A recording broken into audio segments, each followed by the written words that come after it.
Bem-vindos ao Da Capa à Contra Capa. Esta semana partimos de edições da Fundação Francisco Manuel dos Santos a propósito da Jornada de Economia e Competitividade que decorreu na Casa da Música, no Porto, esta semana, no dia 3 de outubro. Um dos estudos em cima da mesa visou o encerramento de multinacionais, a importância do capital humano para multinacionais. É o tema desta conversa com os nossos convidados, Aurora Teixeira, da Universidade do Porto, e Pedro de Faria, da Universidade de Groningen, de resto o coordenador deste estudo para a Fundação Francisco Manuel dos Santos. A música essa é, como sempre, de Mário Lajinha. O seu piano acompanha-nos nesta conversa dedicada a assuntos que nos dizem respeito a todos e também, mais concretamente, à economia portuguesa.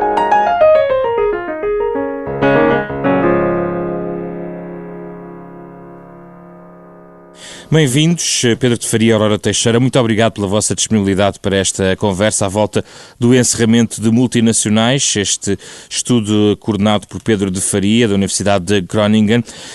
Começo por si, Pedro de Faria, logo à cabeça para situar os nossos ouvintes, porque as multinacionais têm um peso, digamos, no número de empresas da economia portuguesa relativamente pequeno, 1%, mas, do ponto de vista da força de trabalho, são muito mais. Estamos a falar de 10% da força de trabalho nacional. Genericamente, como é que podemos explicar o peso das multinacionais na economia portuguesa? Bom dia, obrigado pelo convite. De facto, as empresas multinacionais, em termos de número absoluto, representam, como disse, aproximadamente 1% das empresas em Portugal, mas este número não representa realmente o peso que elas têm na nossa economia. Isto está relacionado com a dimensão média destas empresas. Portanto, as empresas portuguesas têm tendência a ser mais pequenas, não é? Há muitas empresas de pequena dimensão e pessoas empresas que empregam uma ou duas pessoas, enquanto as multinacionais, e em particular as multinacionais estrangeiras, têm uma dimensão maior. E, portanto, representam entre 10% e 15% do emprego. E a consequência é que, e esse é o foco do nosso estudo, quando uma empresa multinacional decide deslocalizar as suas atividades de Portugal para outro país, normalmente há um grande impacto na economia portuguesa, não só em termos de economia em geral, mas em particular no emprego, não é? Porque cada fecho de uma empresa multinacional representa uma perda de emprego bastante considerável. Já vamos a esses dados mais concretos em relação aos impactos, mas ainda na caracterização, Pedro de Faria, em relação às empresas multinacionais, uma parte interessante do estudo porque nos situa em relação à comparação com empresas nacionais, quer do ponto de vista salarial e até da formação dos trabalhadores. Podemos dizer assim, grosso modo, que trabalhar numa multinacional significa um salário mais elevado e também a atração de capital humano de formação superior elevada, pelo menos mais elevada face à maioria das empresas nacionais? Sim. As empresas multinacionais conseguem atrair pessoas, empregados com melhores qualificações. E isto está relacionado, eu diria, com duas razões, apesar deste não ter sido, nós não temos explorado estas condições mais particulares no nosso estudo. Penso que há duas razões que podem explicar isto. Uma é a capacidade de pagar ordenados mais altos, portanto conseguem atrair pessoas melhor qualificadas, e a outra razão é as condições de trabalho que muitas das vezes oferecem aos seus trabalhadores. Portanto, as pessoas muitas vezes escolhem, mesmo comparando ofertas de salário equivalentes, as pessoas poderão ter uma tendência para escolher trabalhar numa empresa multinacional, uma vez que poderão ter melhores condições de trabalho, nomeadamente acesso a redes internacionais e a capital, outro capital humano e outro tipo de capital que muitas vezes as empresas nacionais não podem oferecer. E portanto, acaba por haver esta seleção das pessoas com melhores qualificações escolherem estas empresas multinacionais. Já agora estamos a falar de multinacionais, mas algumas têm um capital misto, digamos assim, na tua origem. E talvez seja importante também explicar esse pequeno detalhe. Sim. Até se pode fazer outra diferenciação, não é? Uma multinacional é uma empresa que tem atividades em mais do que um país. E, por exemplo, pode haver empresas portuguesas que são multinacionais, nomeadamente o Grupo Jerónimo Martins, tem atividades em Portugal, tem atividades na Polónia, tem atividades na América do Sul, é uma empresa multinacional. O foco do nosso estudo não são estas empresas multinacionais, são empresas multinacionais estrangeiras. Portanto, empresas multinacionais, como a Bosch, alemã, que têm atividades em Portugal. Portanto, tem uma subsidiária em Portugal. E dentro destas empresas multinacionais estrangeiras que têm atividades em Portugal, há empresas que são 100% estrangeiras e empresas que são parcialmente, portanto, têm capital português também. Portanto, são parcialmente estrangeiras, parcialmente portuguesas. E normalmente estas empresas têm características diferentes porque há um envolvimento mais profundo na economia portuguesa. Não é?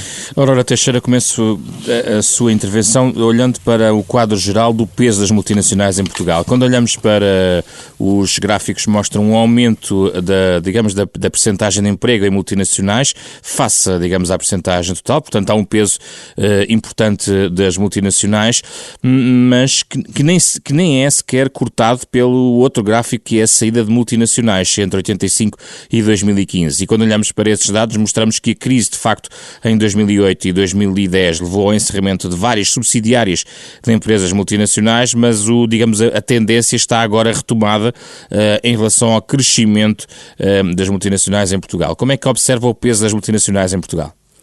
Bom dia e obrigada pelo convite também, é uma honra estar aqui na Renascença. Esse peso nós temos que contextualizar também o tipo de investimento direto estrangeiro que tem vindo a ser atraído para Portugal.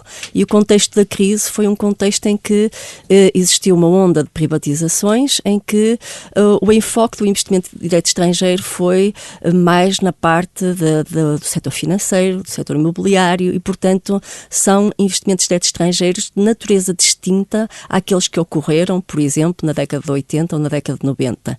E, portanto, alguns estudiosos destas matérias alegam que este tipo de investimento é extremamente volátil e, portanto, a capacidade deste investimento mais na base das aquisições e das fusões e, portanto, o aproveitamento daquilo que são as oportunidades de privatização ao nível financeiro e imobiliário são também investimentos relativamente móveis. E, portanto, esta subida do investimento direto estrangeiro tem que ser vista com alguma cautela, porque ainda não conhecemos especificamente a natureza e a capacidade deste investimento direto estrangeiro criar raízes e criar base de conhecimento que permita alavancar não só as competências dos colaboradores dessas mesmas empresas, mas também a capacidade destas empresas criarem ligações, quer a montante, quer a jusante, ao tecido empresarial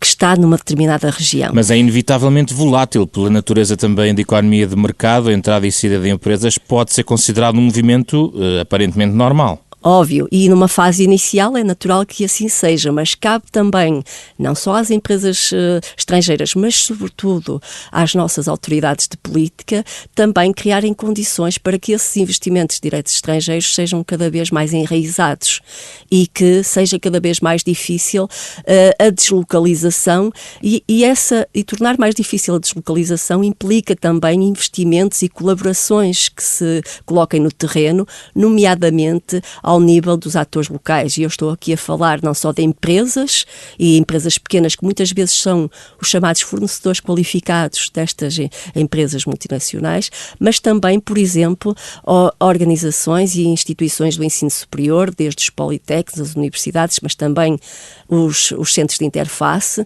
que são fundamentais para que haja aqui uma vertente de capacitação ao nível do capital humano, mas simultaneamente criação de inovação que permita, de de facto, criar esse capital mais fixo. E que, portanto, nós temos essas experiências, não são abundantes, mas o Pedro falou na Bosch, eu daria também o caso da Siemens, que criaram e conseguiram criar ao longo do tempo centros de conhecimento ao nível dos serviços, por exemplo, alguns dos quais foram pioneiros ao nível mundial e aproveitaram, obviamente é sempre a questão qualidade-preço. É natural que quando nós comparamos, por exemplo, engenheiros alemães com engenheiros portugueses, os portugueses em média têm um custo mais baixo, mas o nosso sistema de ensino superior tem sido capaz de gerar uma oferta ao nível da engenharia de muito boa qualidade e, portanto, não só atrair empresas novas, estrangeiras, que estão cada vez mais a apostar nestes setores mais ligados às tecnologias de informação, mas, inclusivamente, manter de forma mais duradoura os investimentos que já cá estão. Sim, Pedro de Faria, em relação a esta questão do enraizamento que falava Aurora Teixeira, eu gostava de entrar em algumas conclusões deste estudo em relação, digamos, ao encerramento de multinacionais e o que fica. E às vezes o que fica é esta mobilidade de trabalhadores que trabalhavam nesta multinacional, que são absorvidos pelo mercado de trabalho, e talvez possamos começar por aí em relação àquilo que acontece ao nível da própria sobrevivência laboral destes trabalhadores. Sim, o que nós conseguimos descobrir, portanto, nós analisámos os fechos destas multinacionais e uma das componentes que analisámos foi o que acontece aos indivíduos quando perdem um emprego associado à deslocalização de uma multinacional estrangeira. E o nosso ponto de partida até foi o facto de estes fechos normalmente terem um impacto muito grande na comunicação social e têm um grande impacto no emprego. E este impacto é bastante negativo, não é? Aí não há qualquer dúvida. O que nós tentámos ver era se havia algum efeito positivo, indireto, na economia portuguesa. Portanto, o que é que acontece? A multinacional fecha e há um grupo de pessoas que precisam de procurar novo emprego. E a conclusão chegaram? E essas pessoas, o que nós descobrimos é que essas pessoas são bastante valorizadas pelo mercado de trabalho nacional.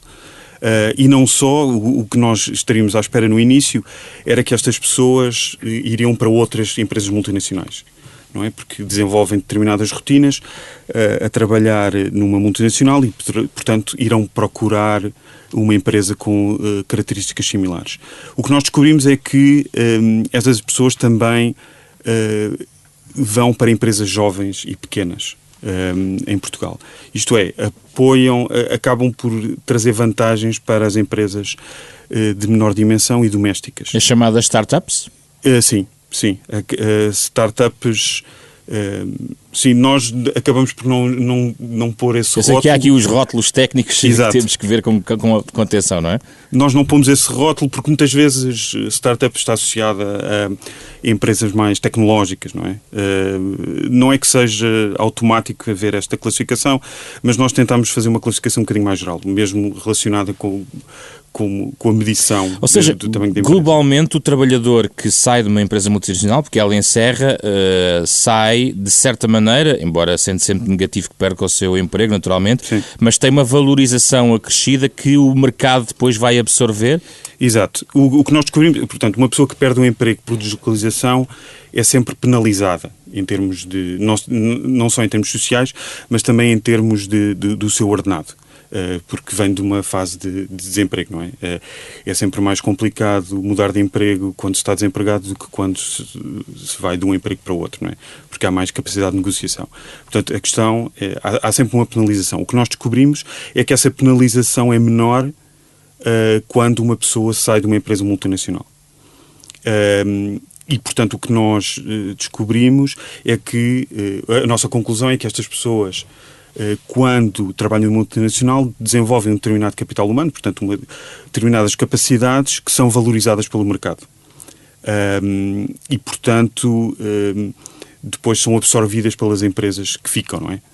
Daí o título do do nosso estudo é o que fica depois do fecho. Não é? E isso tudo acontece ao nível de trabalhadores altamente qualificados, porque a natureza das multinacionais, como se prova neste estudo, é absorver sobretudo pessoas de formação superior? Sim, eu penso que acontece para quase todos os empregados, mas claro que esta situação é mais relevante para pessoas com mais qualificações. E é fácil de explicar porquê, não é? Porque numa multinacional as pessoas mais qualificadas vão ter acesso mais direto a determinadas atividades em que esta componente multinacional é mais relevante. Portanto, um gestor numa empresa, numa subsidiária de uma multinacional, terá acesso às redes estrangeiras, à casa-mãe, que trabalhadores com menos qualificações não têm. Portanto, conseguem desenvolver um tipo de capital humano e um tipo de capacidades que são mais únicos do que trabalhadores menos qualificados. Já agora, do ponto de vista estritamente factual, em relação aos dados que recolheram, há alguma discriminação ou algum fator etário aqui? Ou seja, a partir de determinada idade, um trabalhador, independentemente da sua qualificação e ter saído dessa multinacional, tem mais ou menos dificuldade em entrar no mercado laboral de novo, ainda que para uma jovem empresa, que pode valorizar, por exemplo, um gestor experimentado? Nós não exploramos a questão da idade. Mas, em geral, em relação a este estudo, não exploramos essa questão. De qualquer forma, o que eu lhe posso dizer é que realmente há uma penalização relacionada com a idade. É sempre mais complicado para trabalhadores mais velhos conseguirem mudar de emprego e, em particular, quando perdem o emprego, neste caso, não é? A dificuldade ainda é maior. E é uma questão que eu diria que que não tem uma grande racionalidade associada, porque é mais uma questão cultural. Há uma certa ideia de que pessoas mais velhas conseguem se adaptar, têm mais dificuldades de adaptação, e eu não sei até que ponto é que este facto está baseado em alguma verdade empírica, mas há esse preconceito, e penso que esse preconceito existe para qualquer contexto da economia portuguesa. Aurora Teixeira, eu gostava de ouvir sobre esta perspectiva. No fundo, nem tudo acaba com o encerramento das multinacionais, e o ecossistema absorve, digamos assim, alguns destes quadros mais qualificados. Surpreende esta conclusão? Não, até porque há o que nós designamos de capital humano transferível, e nós sabemos que, à partida, a entrada numa multinacional, portanto, as multinacionais atraem, em média, trabalhadores com maior escolaridade e depois também lhes fornecem maior formação. O que quer dizer que, à maior escolaridade, vai ser acumulado ações de formação que tornam esses trabalhadores também, esses colaboradores, mais valiosos. E, portanto, mesmo num contexto difícil, que é um contexto de desemprego, e quando as multinacionais, ou quando as subsidiárias das multinacionais têm uma dimensão considerável e estão numa região em que representam também uma dimensão considerável daquilo que é o emprego total, o mercado de trabalho fica com excesso dessa mão de obra, mas esses colaboradores, tendo esse capital humano transferível, porque essa é a grande diferença muitas das vezes com empresas que não são multinacionais, porque o capital humano, como não há formação na maior parte das empresas que não as subsidiárias, embora se isto seja um bocadinho exagerado da minha parte estar a referi-lo, mas em média as ações de formação são em menor número e menor quantidade e qualidade para as empresas ditas nacionais. O que nós constatamos é que quanto mais específico for esse capital humano, mais difícil é também o colaborador se transferir para uma outra empresa. E, portanto, no caso dos colaboradores que são ex-colaboradores de subsidiárias estrangeiras, como há esta capacidade de transferibilidade, eles acabam também por ser mais valorizados e mais facilmente absorvidos. Mas, de qualquer das formas, esta componente de entrada em empresas novas e mesmo a criação por parte destes ex-colaboradores de novas empresas... O chamado empreendedorismo, não é? Exatamente. É um fenómeno que nós não podemos negligenciar. Porquê? Porque lá está, muitas das vezes, a região e se as pessoas quiserem se manter na região onde estavam empregadas, muitas das vezes não têm oportunidades estruturadas de emprego por conta de outrem e muitas das vezes até algo forçado, essas mesmas pessoas criam o seu próprio negócio, portanto estabelecem-se por conta própria, mas como têm competências que também são valiosas para a criação de novos negócios, acaba por ser também aquilo que o Pedro e os colegas que realizaram o trabalho falam em oportunidades que surgem com o contexto de crise, que de facto são necessárias também no caso do nosso país, porque é necessário que haja também criação destas empresas novas que vão mudar também um pouco aquilo que é o tecido empresarial mais tradicional e incutir na nossa economia mais competitividade e formas diferentes de fazer as coisas. E estas rotinas que os trabalhadores que estão em multinacionais, em subsidiárias, adquirem, são fundamentais depois também para a aplicação nestas novas empresas. Pedro Faria, há uma decisão crucial logo no início da instalação da multinacional que tem a ver com o recrutamento inicial e este estudo também traz algumas pistas em relação a algo que podia ser, digamos, alterado. O que é que sugere, por exemplo, também aos decisores, aos gestores, quando se instalam e começam o seu recrutamento, de forma a evitar mais à frente outro tipo de problemas? Sim, antes disso, eu queria só esclarecer um ponto. Nós estamos a falar destas oportunidades que são criadas pelo fecho das multinacionais. É claro, nós queremos deixar claro que o fecho da multinacional nunca é positivo, claro, globalmente. Estamos a analisar o impacto eventualmente depois positivo que pode ser extraído de algo negativo. Tendo em consideração que há um efeito negativo, não é? O que nós tentamos analisar é que depois poderá haver, no médio prazo, um efeito positivo. Dito isto, que nós não estamos a desvalorizar o impacto que tem na vida das pessoas e na economia local que é afetada pelo fecho. É só para pôr esse esclarecimento, porque muitas vezes dá a ideia que nós não temos sensibilidade para as questões sobre o recrutamento inicial. Não me esqueci da sua pergunta. Sim.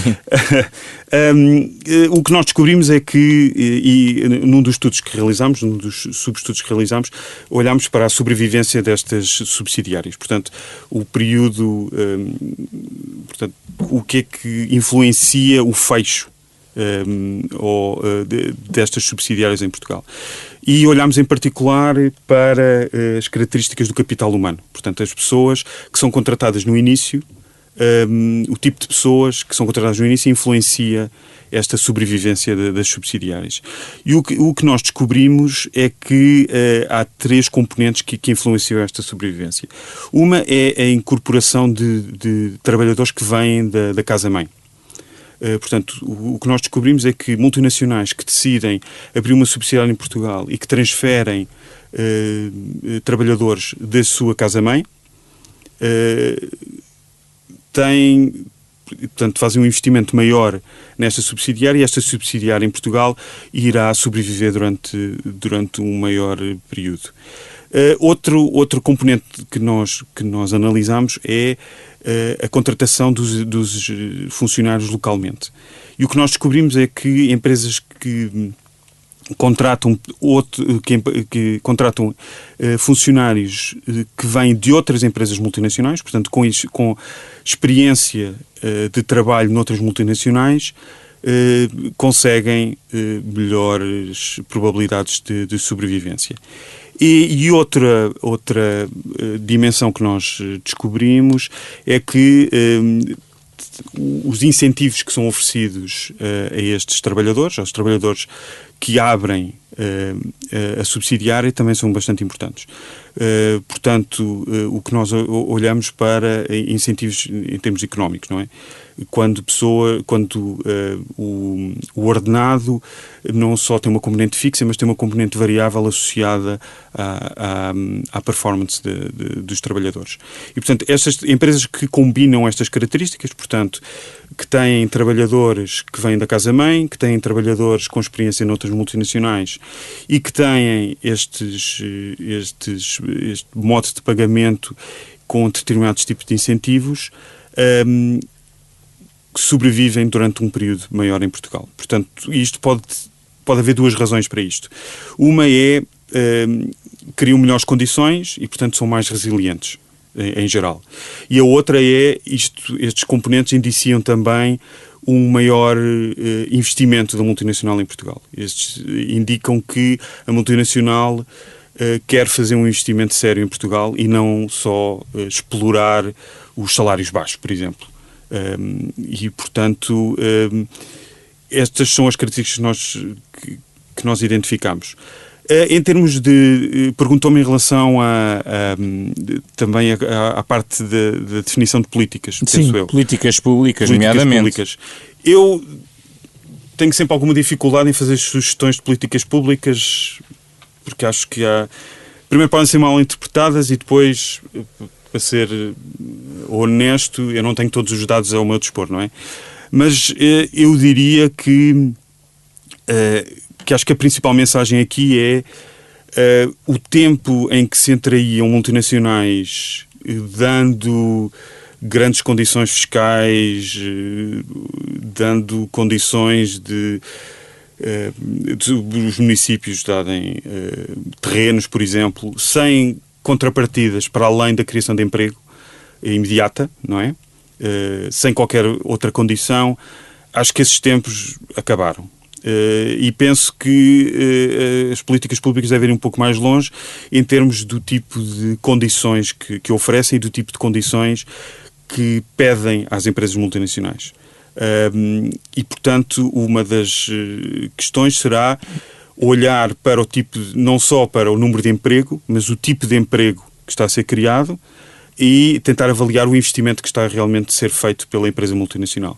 E os apoios devem ser associados a isto. Portanto, penso que os decisores públicos devem olhar para estes investimentos, devem tentar perceber se isto é um investimento de curto prazo, se é um investimento de médio prazo ou se é um investimento de longo prazo.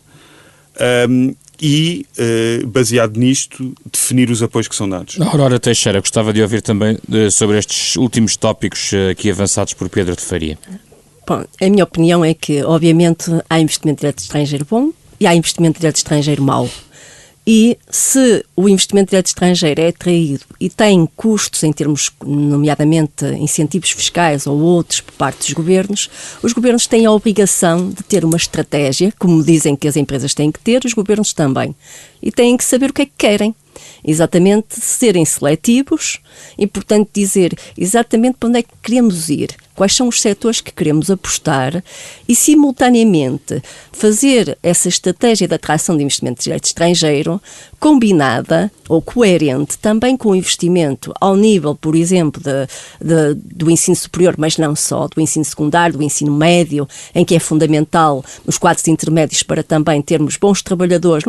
Nem toda a gente precisa de ser licenciada ou ter um doutoramento. Nós precisamos muitas das vezes ter quadros médios competentes, com polivalência, que de facto depois possam ser úteis não só para as multinacionais ou para as subsidiárias multinacionais, mas sobretudo também para as nossas empresas que vão se interligar com esse investimento direto estrangeiro que tem que ter necessariamente os chamados spillovers, externalidades estratégicas que possibilitem alavancar não só esse investimento direto estrangeiro, mas o resto do tecido empresarial ao nível de uma região. E, portanto, o que nós temos muitas das vezes, somos confrontados, é com a falta de seletividade e de estratégia por parte dos vários governos que, ao longo dos últimos anos, nos têm governado, que é a atração pura e simples de investimento, independentemente, como dizia o Pedro, da sua qualidade, mas também, não obstante só a questão da qualidade do investimento direto estrangeiro, nós que temos de saber exatamente em que setores é que o país quer investir e depois fazer estratégias concertadas que envolvam a educação, a investigação e desenvolvimento, a indústria, portanto, e os ministérios têm que também ser coerentes nas políticas que implementam. Muitas das vezes esta seletividade e falta de foco vai condicionar não só a sobrevivência desses investimentos diretos estrangeiros, mas sobretudo a capacidade que o país possa ter de alavancar o resto da economia, também associado ao investimento direto estrangeiro, porque se este criar raízes, pode perfeitamente, embora seja em percentagem, portanto o peso das multinacionais é relativamente diminuto, mas se criar aqui uma força motriz que ligue outros atores ao nível de uma região, essa região depois pode crescer e andar pelos seus próprios pés, independentemente do que aconteça depois ao investimento direto estrangeiro. Muito e, portanto, bem. Esta é que é a grande questão. Estamos a fechar o nosso programa. Como sempre, pedimos aos nossos convidados alguma sugestão de leituras, de livros, filmes ou sites sobre alguns destes temas. Embora a bibliografia destes estudos sejam também, já por si, uma ajuda, gostava de vos convidar e vos pedir algumas ideias para os nossos ouvintes poderem ouvir e ler, saber mais um pouco sobre este tema. Pedro de Faria, comece por si. Eu tenho duas sugestões. Uma sugestão é um livro. É um livro de um economista americano chamado Thomas Friedman. O livro chama-se O Mundo é Plano e analisa as cadeias de valor e o papel das multinacionais no mundo. Portanto, o conceito inicial é que determinadas barreiras desapareceram nas últimas décadas e quais foram as consequências para a economia mundial. Portanto, é um livro entre o técnico e o menos técnico, e acho que é uma leitura bastante interessante e que dá um certo contexto para o que nós discutimos no nosso estudo. A outra sugestão é mais geral. Eu sou um ouvinte bastante compulsivo de podcast, e ouço um que é bastante interessante, que da NPR, da National Public Radio americana, e que se chama Planet Money, e que tem 2 edições por semana e explica os desenvolvimentos económicos de uma maneira bastante leve. Muitas vezes foca-se em questões americanas, mas noutros casos toca questões globais, nomeadamente um dos episódios que eu destaco foi o episódio em que eles seguiram o processo de produção de uma t-shirt branca, portanto, o mais simples possível, e explicaram todas as consequências e todas as decisões que são tomadas ao longo da produção de uma peça tão básica da nossa vida. Pode juntar este programa também à sua lista de podcasts, o da Capa Contra Capa, e atualizar a partir do qualquer parte do mundo. Vou fazê-lo. Aurora Teixeira, a sua sugestão? A minha sugestão não é um livro, é um artigo, portanto uma coisa mais contidinha, mas é um artigo, no meu entender, muito bom, que dá uma imagem, e portanto a história interessa, dá uma imagem longitudinal daquilo que aconteceu em termos de investimento direto estrangeiro em Portugal, desde o Tratado de Mituíne até aos nossos dias. E, portanto, foi um paper, um artigo escrito pela Teresa Silva Lopes, que está na Universidade de York, e por um colega do ISEG, o Vítor Corrado Simões, e que nos permite, de uma forma abrangente, perceber que naturezas é que nós tivemos ao longo destes 300 anos de investimento direto estrangeiro, qual foi a importância que esse investimento direto estrangeiro teve, quer nesses tempos idos, quer também hoje em dia, e, sobretudo, fazem algo que é muito importante, que é associar este investimento direto estrangeiro à capacidade de conhecimento, aos efeitos de conhecimento derivados destes investimentos, mas também o seu efeito nas outras empresas e empresas nacionais e o alavancar do desenvolvimento não só nacional, mas territorial, sobretudo. E, portanto, é um artigo fabuloso, no meu entender, e que merecia ser lido por cada um de nós, porque se lê muito bem, portanto, está escrito de uma forma acessível e, portanto, eu sugeria essa leitura. Muito obrigado, Aurora Teixeira, Pedro de Faria, neste da Capa Contra Capa. Hoje falámos sobre o encerramento de Multinacionais, um programa que vai para o ar sempre às 9h30 da manhã ao sábado na Renascença, e cá está, pode sempre ouvir em podcast, nas plataformas digitais habituais, em rr.sap.pt e na nova aplicação da Renascença. Eu sou José Pedro Frazão, produção de Ana Marta Domingos, com o apoio de Fernando Fernandes, nos estúdios do Porto, e Rui Glória em Lisboa, sonorização de André Peralta. Regressamos na próxima semana para mais um debate.